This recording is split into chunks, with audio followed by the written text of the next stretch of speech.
some skeptics were convinced that captive-bred lions could never be released into the wild. Would the lions be able to fend for themselves? Would their social structures remain intact? Would they be able to successfully hunt? Follow this engaging African story of a few extraordinary people working with extraordinary lions. Known as Alert, this groundbreaking program has one mission: return Africa's lion population back to its former glory.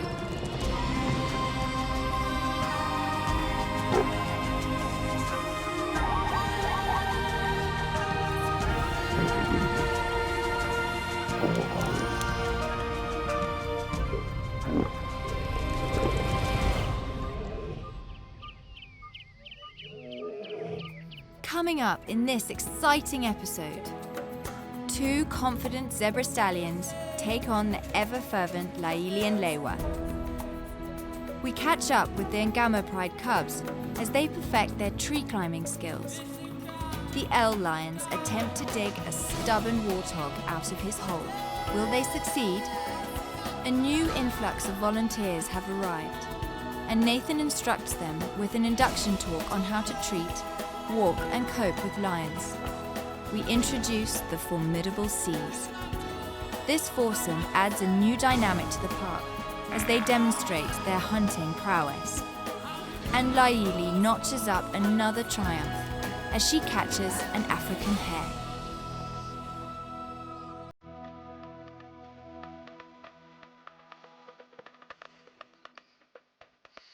It's a glorious, crisp morning at Antelope Park, and it's time for a walk with Lewa and Laili, who seem to be celebrating the new day with playful enthusiasm.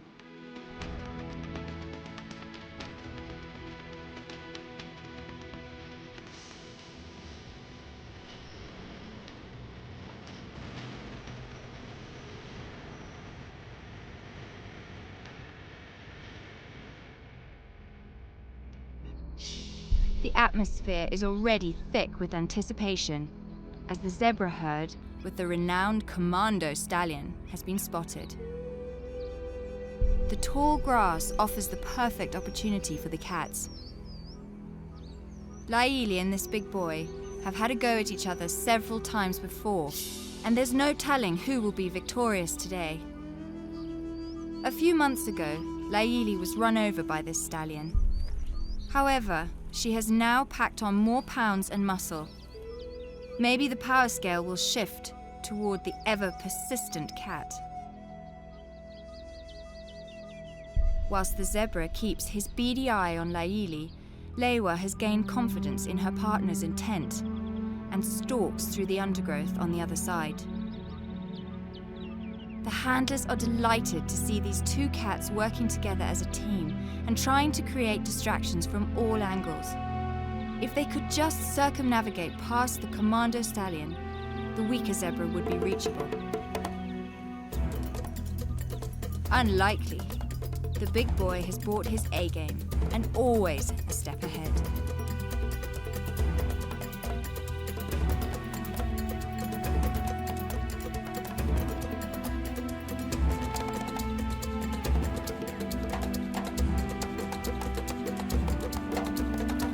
Exhausted by the thrill of the game, the cats regroup and call it a morning.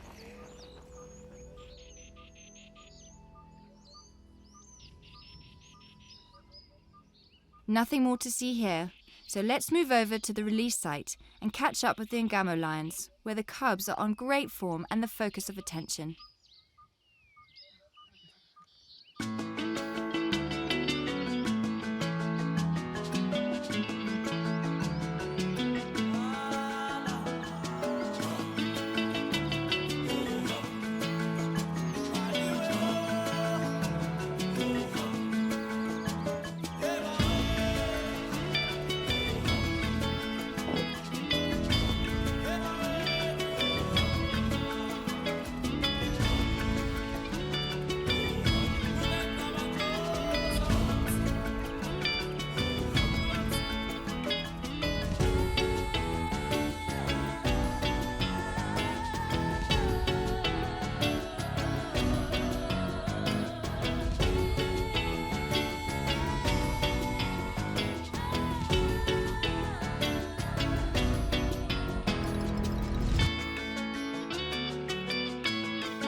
fast forward 3 months from now to see Ray's pivotal moment and the development of the cubs. We've had the volunteers make some lovely name signs for us. We've got an Oprah and a Mardi now at 6 months and Kanisa and Cora at 7 months. We've waited a while till officially naming them and making the signs, just due to, with them still being young, they could still be at risk and chances of survival, etc, etc.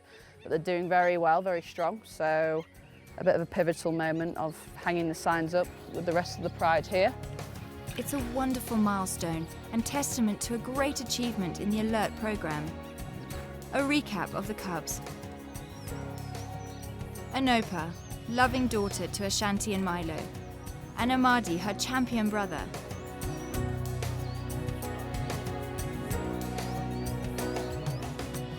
Curious Cora, Kenge and Milo's daughter, and sister to Kanisa the explorer.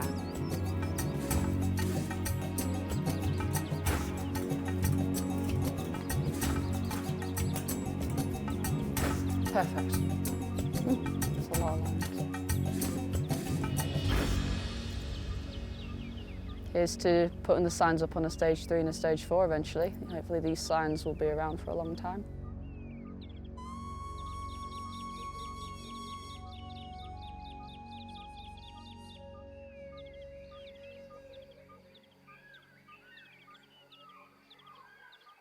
It's a cold winter's morning at Antelope Park, and we find the Ngamo pride absorbing the early rays of warm sunlight.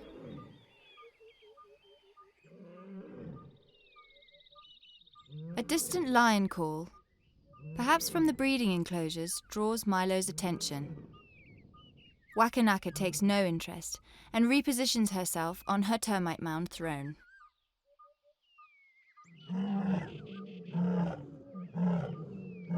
Ashanti, on the other hand, seems to be quite concerned and breaks the silence with a heartfelt response.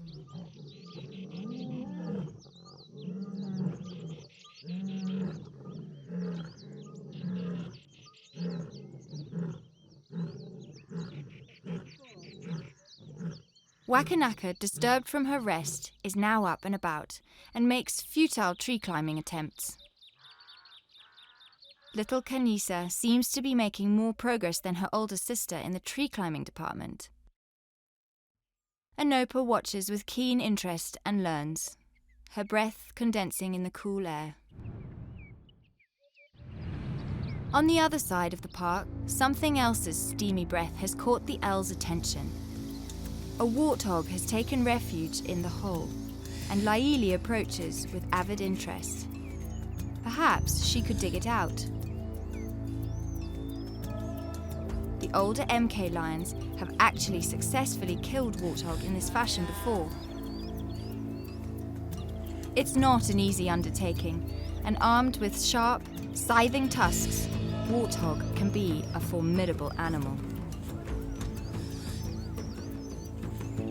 Lethargic Lewa has clearly lost interest, but Laili looks like she's going to wait it out patiently.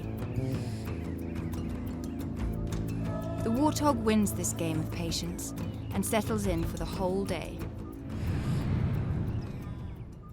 Today, a new influx of volunteers have arrived at Antelope Park and gathered to take note of Nathan's induction course on handling lions. Okay, so we'll let them out. The first thing I want to show you guys, okay, is how to greet a lion. Basically, greeting is quite important because it's the first impression that they have on you, so that's where they really gauge you, okay? That's where they're really going to gauge, is this person more dominant or less dominant, okay? A lot of it works on dominance. We are all automatically more dominant than the lions because our eye level is higher, okay? Eye level plays a big part. Dominant males are the big guys, they stand the tallest, they're the most dominant.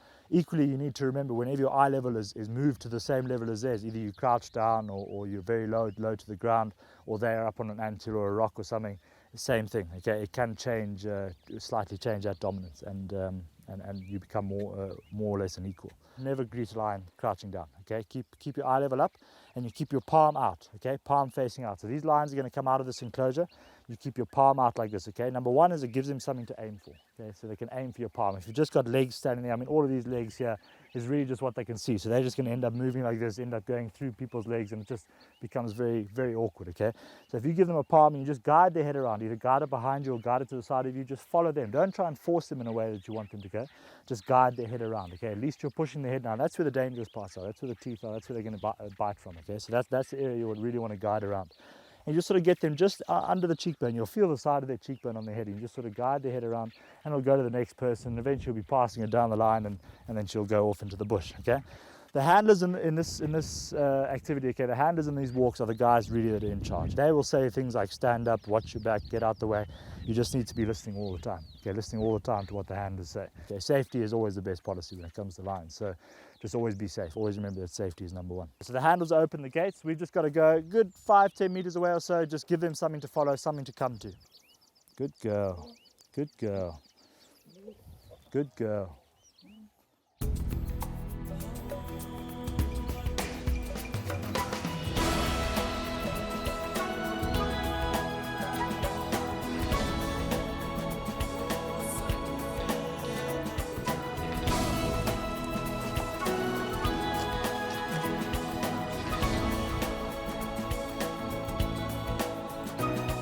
Lewa looks like she has picked up a scent of something. Perhaps the volunteers are in for a bit of excitement as well.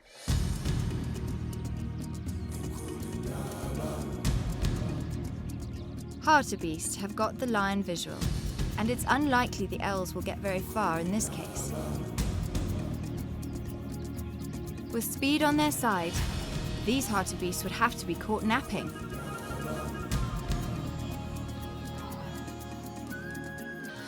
After the sideshow, Nathan has more to add.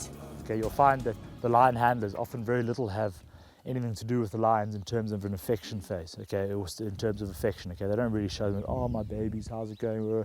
Reason being is that they take the role in a pride of that of a dominant male, okay. A dominant male with lions at this sort of age isn't that affectionate. You guys will see it in the release site, Milo and Wakanaka, okay. Milo is not very affectionate anymore to Wakanaka. He tolerates her and maybe gives her a greeting, but doesn't really play with her and really have that cuddly father-daughter relationship that they used to. Senior staff like myself, Jealous, Colin, we sort of take the role of, I want to say dominant females, but I'm not like that. Dominant females though. Newcomers like yourselves and older volunteers are seen as exactly that, newcomers to the pride, okay? Automatically a little bit more dominant, so you would fall into like a sub-adult category as opposed to a cub category. So it makes you automatically a little bit more dominant because you're eye level. But do need to actually take note and just know that they can test that dominance. And it'll be a small thing like a little ankle tap or a notice or something like that, and small things that you guys need to learn how to pick up on. Little things like always being confident, okay? Now there's a very big difference between overconfidence and just the right amount of confidence, okay? Never be overconfident, that's detrimental now. Never just walk up to a lion and start touching it on its face, okay? We don't recommend anybody touches a lion on the face. You can touch the lion on the sides and on the back and that. It is an area on the lion's body where if it is going to react, if you're touching it, that's where it's going to react. It's the way lions in the wild assert their dominance on each other is all on the face. You'll often see, I've seen on documentaries, I've seen in the pride, I've seen in other wild prides that they'll often slap their cubs, okay? Much like a cheeky teenager will get a slap from the mother, the female does the same thing, a hard slap across the side of the face. I've seen cubs rolling off from the distance and all that sort of thing. We're standing here, if Lewa gets up and starts walking towards me and I step out of her way and she carries on past, that's now automatically me stepping down to her, which in her mind is, okay, ding ding, that's 1 point to me. You guys have all heard that saying that dogs or cats or lions can sense your fear. You guys have heard that saying, eh? I don't necessarily agree with that. It's not a sixth sense that these animals can sense your fear, okay? It's more that these animals they survive by being experts at reading body language, okay? They read the subtle differences in a wildebeest, okay? One will be limping slightly, one will have a bit of a hunched back because it's got a sore stomach. Lots of different things like that, okay? Very, very subtle differences in the movement of these animals' body language, and they'll pick it up in yours. A slight hesitation when you go down to go and touch it, or a bit more of a step to the side, they'll notice those things, they'll see those things, and it's just ching, ching, ching, ching, one to me, one to me, one to me, and then eventually it's going to get to a point where they're going to say, I can take this guy, look at how many points I've got compared to his. And not that they'll always think like that, but you understand what I'm saying. Likewise, you can add them up, okay? You can add them up on your tally by being confident, okay? By not stepping out the way, by not moving away. You might be scared, but don't show it. These points to ponder will be worth remembering, as most of these volunteers will work with these lions for up to 3 months, and safety is paramount.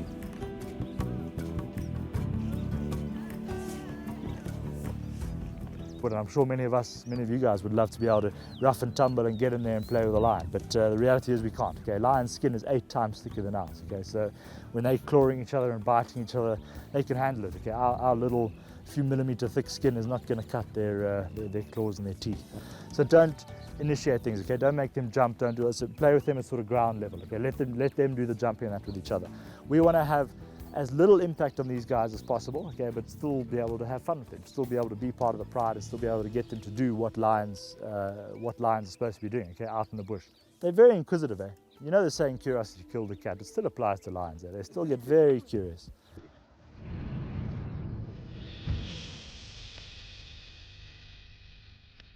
Back at the Ngamo release site, little Kenyisa has eyes a bit bigger than her belly. It's fantastic to see Kenyisa stalk a giant in her world.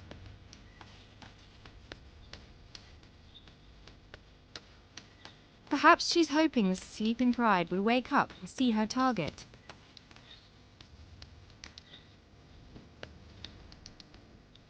We've got a herd of impala deep in the thicket here, and I think it's Kenyisa, but I'm not too sure. It probably is her.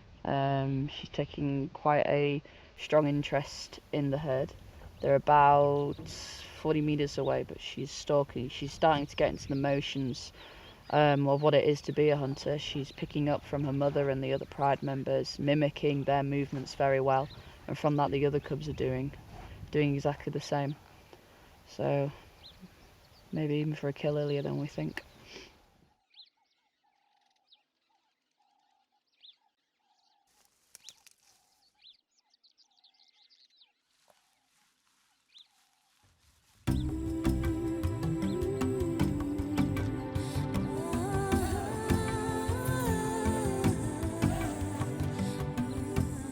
Marty's just come and said hello to Dad. He's the cub we see most often, going for a quick greet and a short play session. And Milo's quite tolerant of him as well. I think he's got a bit of a soft spot for the heir to the throne as such. It's quite sweet. He was even grooming him the other day, which I've never seen him do.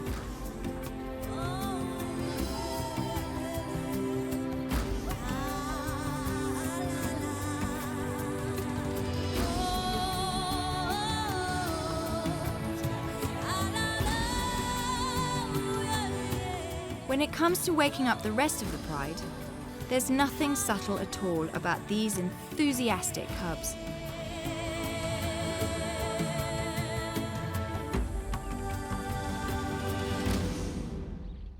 As if to announce a time for departure, Milo marks a tree and he's on his way, with the rest of the pride. The Ngamo are on the prowl, looking high and low for their next snack.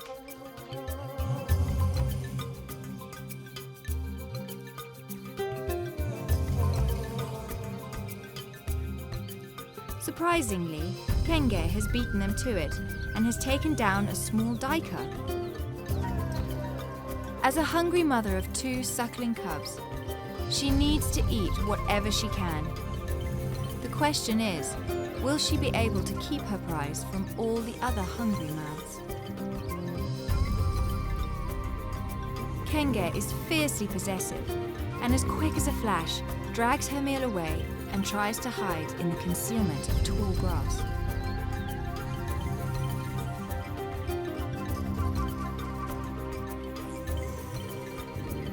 Luckily for the insatiable cubs, Ashanti soon arrives, bringing with her another source of food: mother's milk. Kenge hogs the duiker for herself and happily gnaws away into the night.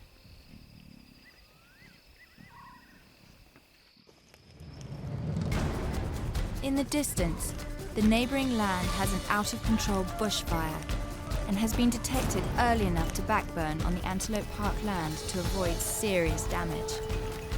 These fires are common in the dry winter period, and the Antelope Park team and volunteers tackle the job in good time.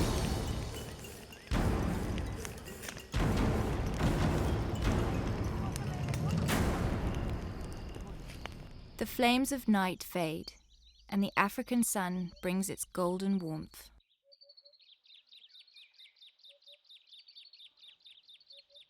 Laili and Lewa are soaking up the sunlight before their walk. There's an ice-cold chill in the air this morning, but things will typically soon warm up for the walking party.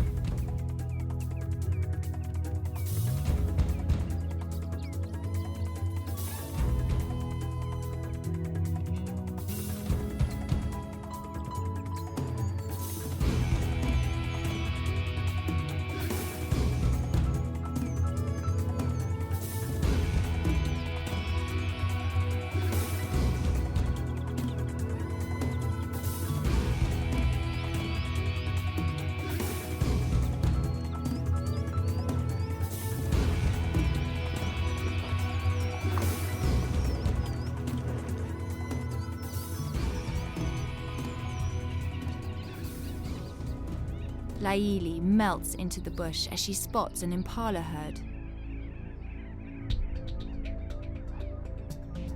The great huntress stealthily edges closer, locked on a single impala on the side.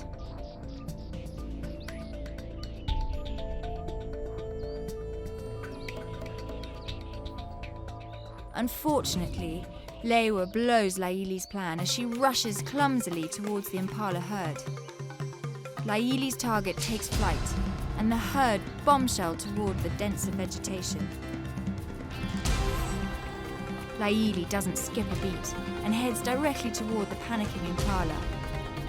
Lewa, in the meantime, has gained some ground on the fleeting animals and narrowly misses taking down an impala. Laili is waiting round the corner and cunningly directs the impala back towards her sister. It's an eventful start to the morning, to say the least. I think one of the interesting things that's about our lion walks, everything that we're doing with our captive-bred lions when they're getting the exposure to the wild, that everything is compared to about 18 or 20 years of data that's been collected with actual lions in the wild. And all the data I'm gathering, I'm basically noting down every breath and every movement. All the data is collected and it's all compared. Can these once captive, born and raised lions be rewilded as such? Can they live as a dynamic pride? Can they be self-sustainable? Can they breed successfully? With the thousands of data collected, it's absolutely snap, exactly the same as those lions that were just born and bred in the complete wild. And these guys have been in here since September 2010, and they've ticked all the boxes. They've proven us more time and time again just how capable they are of being a wild pride.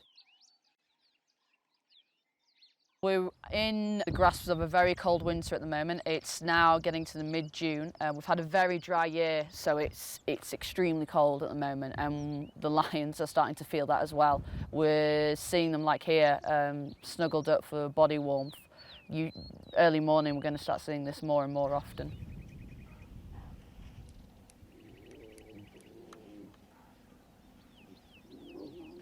So we've got a shanty in the middle here, being groomed by Kwali and Kenge. The shanty's quite a dominant female. We'll often see her receiving a lot of social interactions. And this social interaction, it's a way of maintaining bonds between pride members, but there's also a bit of a selfish aspect to this. So Kenge, who's grooming a shanty now, she's grooming a shanty because she wants a shanty to help her continue to look after her cubs, defend her territory, and source her food, basically help her survive within this pride aspect. Your lesser ranking females, so in here Nala and Narnia, you will see them engage less in social interactions. They will give more than they receive. They're still important pride members, but Ashanti's kind of a top-notch female to everyone else. So it's in Kenge and Kwali's interests to spend more time being social with her.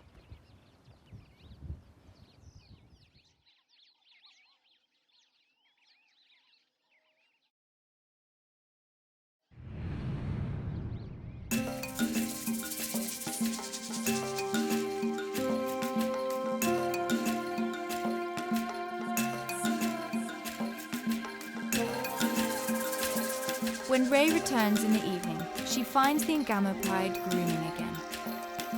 Ashanti is once again the lucky recipient, as dominant fire gives her attention.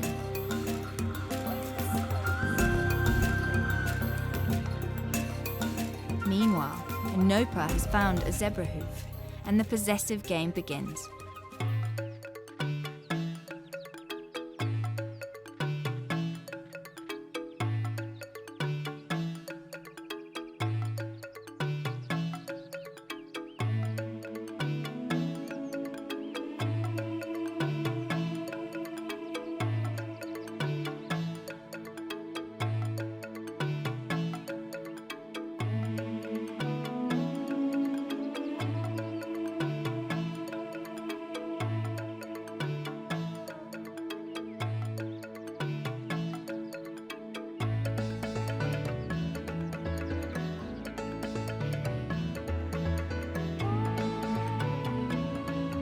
This game takes them well into the evening, and the hoof has done some considerable mileage.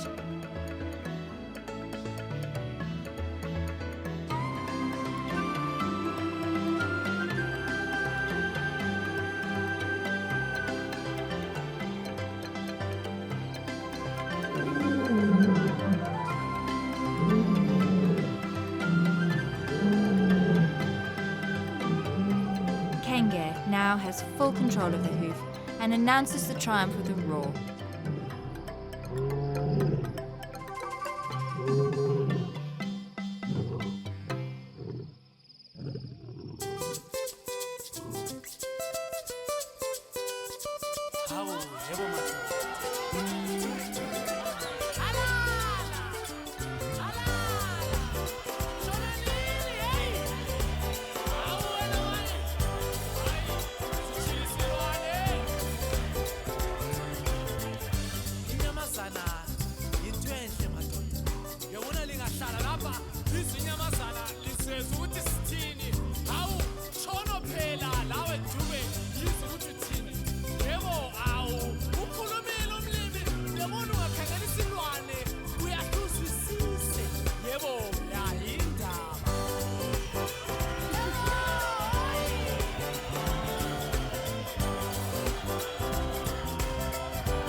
After much amusement, the game must come to an end as Kanisa chooses her moment and makes a dash for it.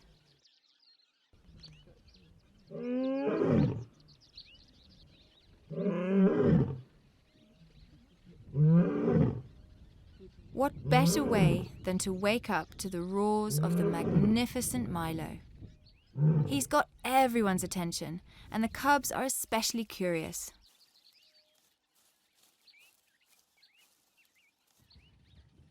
Here we go. Hi everyone.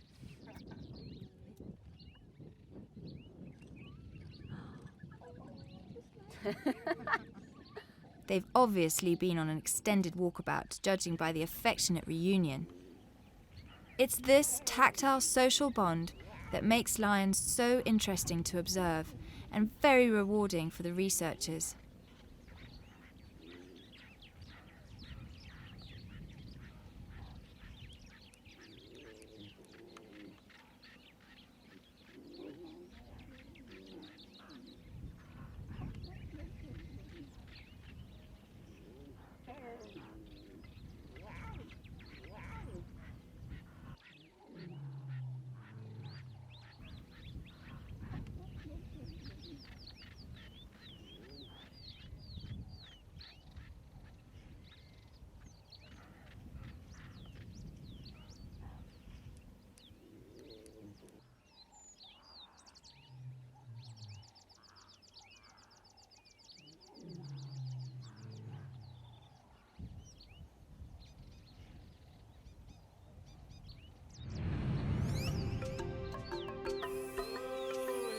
The elves, Laili and Lewa, are also having fun this morning and have become very skilled tree climbers.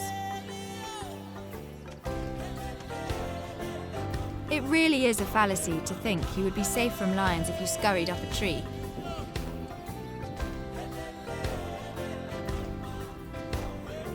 The handlers give them every opportunity to hone their skills in all areas, and it seems like the elves have mastered the art of balance.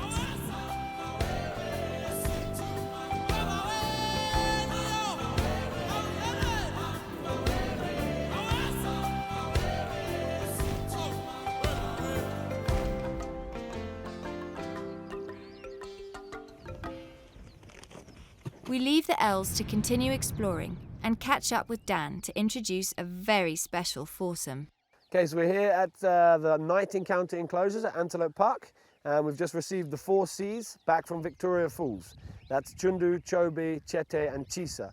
2 males, 2 females. They were born here at Antelope Park in our breeding program, and then they were moved to Victoria Falls to do their lion walks. They were walking in a Big 5 national park, and actually Chobi and Chisa managed to kill a buffalo, fully grown female buffalo at 17 months old. Going back 8 months ago, at the Victoria Falls programme, we find Chobi and Chisa on a daily walk. Chobi became very intent on the sighting of a female buffalo.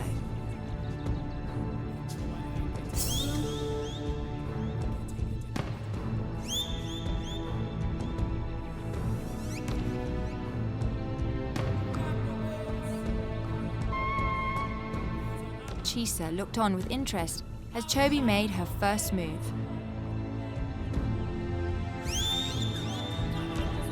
With evidence that the buffalo was injured, the cats used this to their advantage.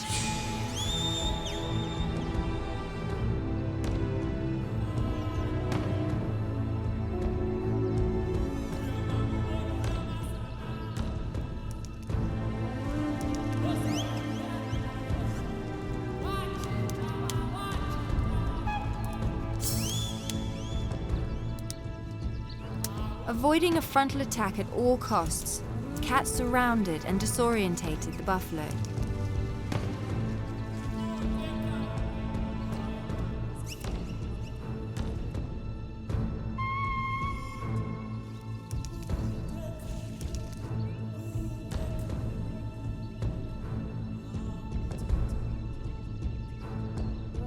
Chisa chose his moment and launched onto the back of the distressed animal.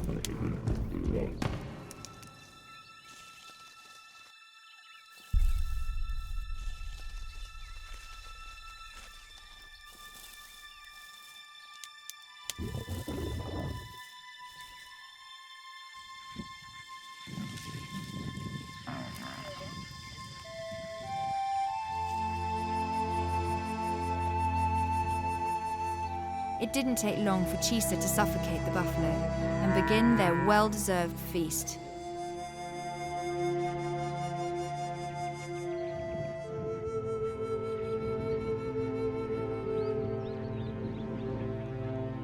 They had killed other animals up until now, but nothing as big and dangerous as this beast.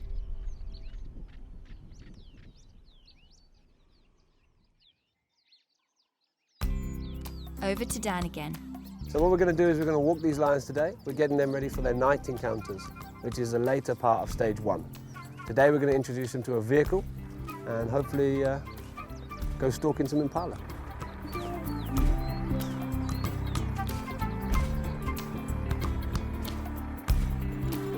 Yeah, this is one of the first times these guys have come across a vehicle.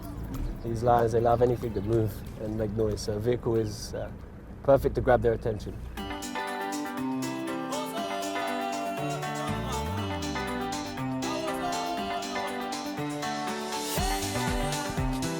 The Cs are loving this outing and getting used to the lay of the land again, as it's been months since they were here last.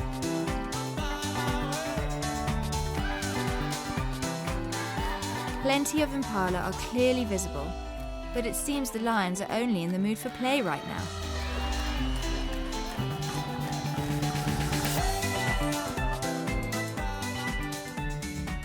We'll come back to them later. Let's catch up with the L lions. So we're coming out this afternoon with 2 new lions to the night hunting sort of stage. They're still in our lion walking stage, so they're fairly young. They're just on 17 months old. but really showing their hunting initiative, really out on their walks, really taking on the prey. So we feel they're ready and big enough now to take out into the night, into their natural time, and see how they fare under those conditions. So we'll be taking them out. It's early evening now and carry on into the night. Impala and Hartebeest are on offer this afternoon, and Laili and Lewa are caught in the open.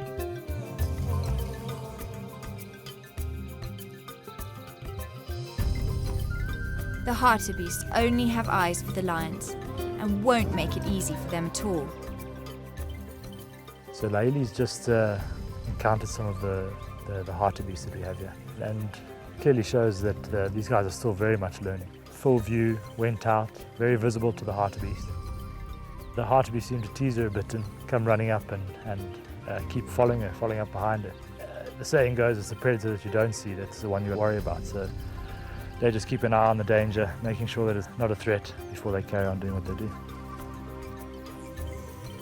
With this bush cover that we're coming up to, she might give them another go, conceal herself a bit more.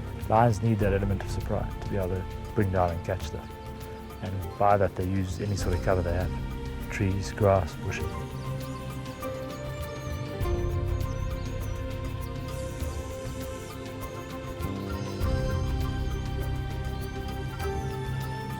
With very little advantage for the elves, the Hartebeest hold the cards.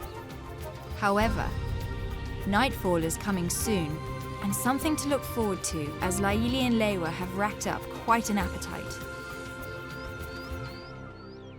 The elves are amazing. Yeah, I remember Lewa very well. She was actually raised by my wife in our house. I love Lewa and Laili. I love all the lions, but Lewa was actually, she was born an only cub. And got quite lonely a lot. We actually eventually gave her a little teddy bear which she used to move around with and sort of suck on and just have her be her centre of comfort. And she was quite spoiled when she was younger. And she was laughed at and joked at and told, oh, look at this lion, it's not even a lion, she's got teddy bears, all that sort of thing. So she's got a special place in my heart. Lions are very social animals. They need to have they're very sociable. They need to be in constant contact with each other, reassuring bonds, reaffirming bonds. Until we could get her a stepsister.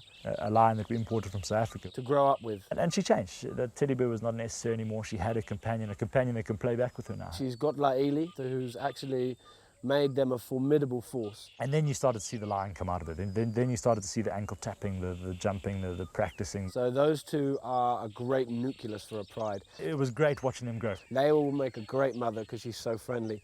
And Laili she's an awesome hunter.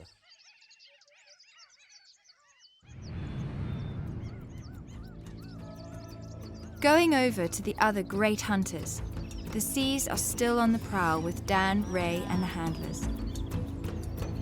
Their playful moods have soon changed to hunter mode, and the females, Chobi and Chete, are particularly focused.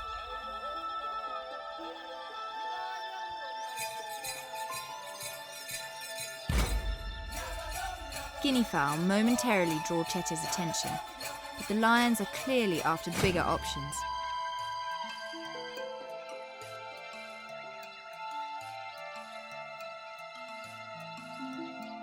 Now we're talking. A little big perhaps, but it's not unusual for lions to bring down giraffe.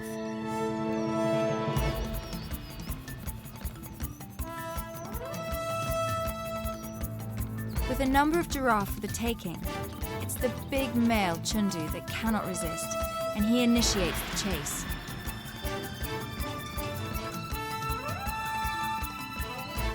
Not only exciting for the lions, but the camera crew who have to keep up with the action too. With extra long legs, the giraffe are deceptively quick and leave nothing to chance. So the lions have been stalking giraffe. They split up. One's been separated from the herd, and the three are after it now. By the time we all catch up to the lions, the giraffe are nowhere to be seen, and darkness has fallen. The lions still seem full of energy and willing to keep on hunting. While normal torches are necessary for the handlers to walk safely, an infrared light is used for the cameras to pick up images so as not to give the prey or lions an added advantage.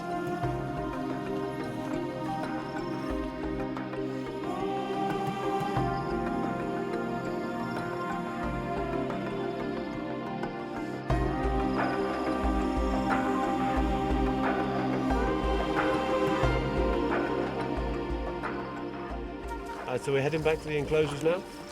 On the way back to the enclosures, we've just seen giraffe, and Chete, smallest female, she ran straight towards it. She took the direct approach, and the giraffe ran away. The giraffe are quite spooked now, so on the way back to the enclosure, hopefully we'll run into some more game, but if not, it's been very successful. We've had about 4 chases this evening, and each one is a learning curve, a learning process. So we'll try again tomorrow. Approximately 10 kilometers away, the L lions are in their element too, as they seek an evening meal. You may remember the L's impala kill from the last episode. No doubt these cats are hoping for a repeat performance and haven't forgotten the taste of fresh meat as they focus on anything that moves tonight.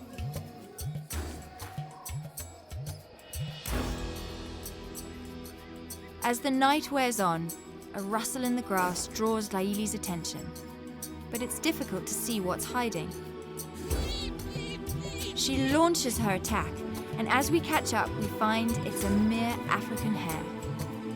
Nevertheless, this is potentially a tasty snack, and worth keeping away from curious Lewa.